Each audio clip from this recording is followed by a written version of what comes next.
नमस्कार। इसमें हम लोग प्रयागराज में हैं। प्रयागराज के दत्तू का पूरा गांव में हम लोग पहुंचे हैं, खीरी थाना के अंतर्गत। और जैसा कि घटनाएं घटित हुई थी, आपको जानकारी होगा, आपने अगर पिछला वीडियो देखा होगा, पिछली खबर आपने देखी होगी, तो इस प्रकार दिल दहला देने वाली घटना है और ऐसी घटनाएं घटित हो रही हैं तो ये भी बड़ा प्रशासन पर प्रश्न चिन्ह बनता है। और इसमें हम लोग हैं उस परिवार के घर पर, और उस परिवार के कहिए जिस लड़के का देहांत हुआ है उसकी माता जी हमारे साथ हैं, और इनसे हम लोग जानना चाहेंगे कि किस प्रकार से घटनाएं घटित हुई थी वो तो आपने देखा ही, लेकिन किस प्रकार का सहयोग शासन के द्वारा दिया जा रहा है वो भी हम इससे जानना चाहेंगे। क्या नाम हुआ आपका? श्यामा।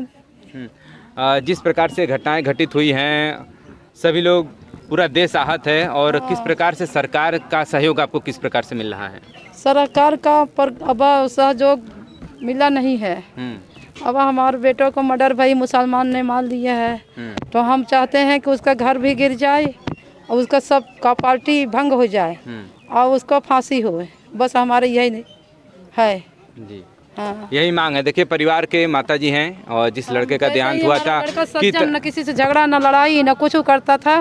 पढ़ने गया तो इतना बड़ा मेरे बेटवा के ऊपर मानो हो गया, घर गिरा दी से। तो हमारे बेटवा के जैसे ही भाई वैसा ओकर फांसी हो, ओकर पूरा भंग हो जाए, जितना जगह जमीन जितना हो ओकर सब। जिस प्रकार पेड़ की टहनियाँ आप जान ही रहे हैं कि जो सीधा होता है सबसे पहले काटा जाता है, उसी प्रकार देखिए परिवार का सबसे सीधा सदस्य था और उन लोगों का मुकाबला नहीं कर सका जो ये लड़के 2-3 थे। जिस प्रकार से दबंगे ही बताए जा रहे हैं, जो प्रधान है उसके मतलब प्रधान के समझे संरक्षण में ऐसी घटनाएं ये घटित हुई हैं इनका परिवार का, जैसा कि कहना है। और जैसे कि अभी कुंवर रेवती रमन सिंह यहाँ पर पहुँचे थे, आपके घर पर आवास पर भी पहुँचे थे, तो क्या आश्वासन दिए हैं? दिए हैं कि यही होना चाहिए, क्या फांसी होना चाहिए, घर गिरना चाहिए और उस आतंकवादी का हटावा जाए यहाँ से, उसका फांसी दिया जाए जी। भाई ऐसा करे लगी तो दुनिया देश कस के रहे। हाँ। परिवार भी काफ़ी आर्थिक स्थिति नहीं सही है, तो उसके लिए भी सरकार की तरफ से भी सहयोग मिल रहा है। और अभी रेवती रमन सिंह पहुँचे थे, उनके भी तरफ से यहाँ पर सहयोग किया गया है। तो क्या क्या आश्वासन दिए हैं कि मतलब लड़के नौकरी वगैरह के लिए भी बोले हैं? जो भी नौकरी का, एक बच्चे का नौकरी मिलेगी और एक का रिवाल्वर प्लस जो सरकार के माध्यम से पैसे की बात हो रही है उसको भी बढ़ाने की बात किए हैं। 25 लाख को और 1 लाख का चेक हमारे खाता में बोल के गए। चलिए, मतलब सजा तो सजा, थोड़ा आर्थिक स्थिति नहीं सही है तो उसके लिए भी जो सहयोग है वो भी बड़ा कई सम्मानजनक चीज़ें हैं। और सरकार से ये गुहार तो लगा ही रहे हैं कि उनको जो फांसी की सज़ा है वो बहुत जल्द से जल्द मिलनी चाहिए।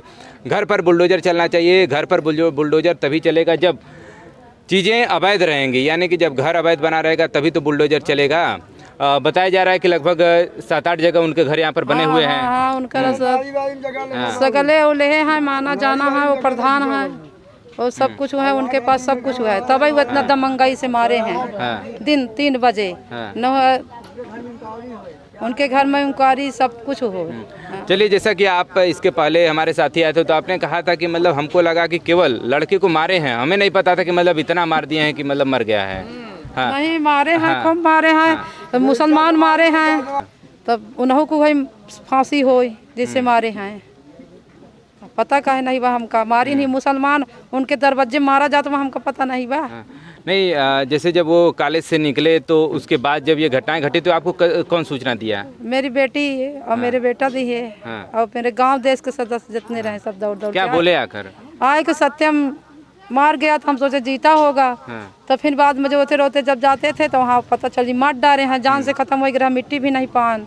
दरोगा साहब मिट्टी लेकर गायब हो गए और घर के सदस्य कोई पहुँचे नहीं पाए। तो यही हो बनो, दरोगा साहब को सस्पेंड किया जाए, दरोगा साहब को जेल भेजा जाए। भाई ऐसा ही करे लगी ही तो दुनिया हमारे पब्लिक नहीं रह पाई। मतलब समझिए, जैसे हाथरस में जिस प्रकार की घटनाएं घटित हुई थी, समझिए सेम वही घटना है कि मतलब लाश को बिना परिवार के मौजूदगी में जला दिया गया और उसके बाद परिवार के सदस्य समझे कि लास्ट आखिरी चेहरा भी नहीं, मतलब आखिरी चेहरा भी नहीं देख पाए। देखिए, परिवार के और भी सदस्य हैं, इनका भी कहना है कि मतलब लास्ट में जो अंतिम चेहरा होता है परिवार, कहीं ना कहीं जब व्यक्ति है जो लास्ट में जिसकी देहांत हो गया था, कम से कम घर परिवार के पास पहुंचते हैं तो उसका चेहरा जो है कि कम से कम अंतिम परिवार के जो लोग हैं वो देख पाते हैं। कौन? बजरंग दल वाले जब आए हैं तो वो फिर बोले हैं ठनुमा ठान रहे हैं, तभी मिट्टी आएगी तभी हम लोग उठेंगे। तब फिर ये बोला होगा कि मिट्टी आ रही है। अच्छा। फिर फिर ओके बाद मिट्टी दिलाई गई है तो हमको भर मतीन जन गए देखे हाँ। और हमारे दुनिया देश परिवार हमारे कोई नहीं देख पाए तो हैं। आप देखें? हम भर देखे हैं। हाँ, चेहरा देख पाई अंतिम में? हाँ, देख पाई हैं। अच्छा, कौन 3 लोग गए थे? हमारी देवरानी दोनों हम। अच्छा, हाँ। और उनके भैया नहीं जा पाए? और उनके न हमारा भाई है न कोई। हाँ। हाँ। कौन आग कौन लगाया लाश में? बड़ा भाई गया था। हाँ। एक लड़का रहा। है कि जो अंतिम संस्कार है, परिवार का एक हक होता है कि उस जो लाश को है, कम से कम परिवार के जो सदस्य हैं वो दाग लेते हैं, वो लाश को जलाते भी हैं, लेकिन यह भी हक इस परिवार से छीन लिया गया और केवल देखने का मौका इनको और इनके 2 देवरानियों को मिला। हाँ, देखने भरे के। तो कौन जो है कि लाश में आग लगाया? मेरा बड़ा बेटा था। हाँ। हाँ, तो वो ही आग लगाया था। हाँ, तो वो आपके साथ थे? हाँ। गए थे तो आप बता रहे हैं कि बस हम गए थे और देवरानी गई थी केवल? बेटा को पहले ले गए थे। अच्छा। हम लोग 3 बाद में गए थे। अच्छा। हाँ।